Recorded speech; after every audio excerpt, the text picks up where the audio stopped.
নমস্কার বন্ধুরা, আপনারা দেখছেন ASM Bangla online YouTube channel. এই মুহূর্তে শিক্ষক, শিক্ষিকা ও সরকারি কর্মচারীদের জন্য উঠে এসেছে একটি গুরুত্বপূর্ণ আপডেট।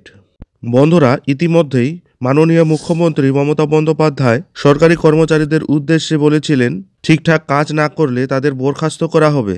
এর রেশ কাটতে না কাটতে আবারও একটি মারাত্মক মন্তব্য করে দিলেন মাননীয় মুখ্যমন্ত্রী। এখন আবার তিনি সরকারি কর্মচারীদের বেতন কাটার নির্দেশ দিয়ে দিলেন। হ্যাঁ বন্ধুরা, সম্পূর্ণ বিষয়টি আলোচনা করব এই ভিডিওর মাধ্যমে, তাই ভিডিওটি শুরু থেকে শেষ পর্যন্ত স্কিপ না করে অবশ্যই দেখুন এবং চ্যানেলে নতুন হলে চ্যানেলটিকে সাবস্ক্রাইব করে বেল আইকনটি বাজিয়ে অল নোটিফিকেশন অন করে দিন।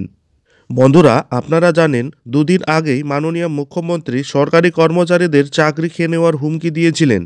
তার একদিন পরই আবার সরকারি কর্মচারীদের প্রতি করগস্ত হয়ে মুখ্যমন্ত্রী মমতা বন্দ্যোপাধ্যায় সরকারি কর্মচারীদের বেতন কাটার নির্দেশ দিয়ে দিলেন।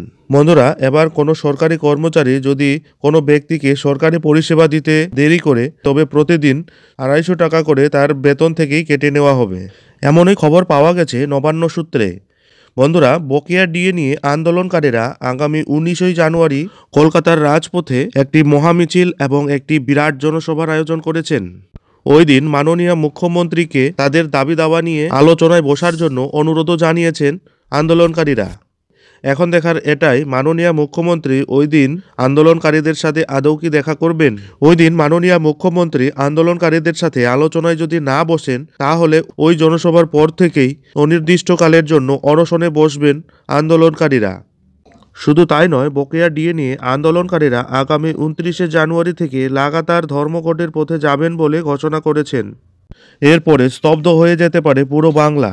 এরপরে যে অচলা অবস্থার সৃষ্টি হতে পারে তার পুরো দায়ভার নিতে হবে প্রশাসন ও রাজ্য সরকারকে বলে জানিয়েছেন আন্দোলনকারীরা।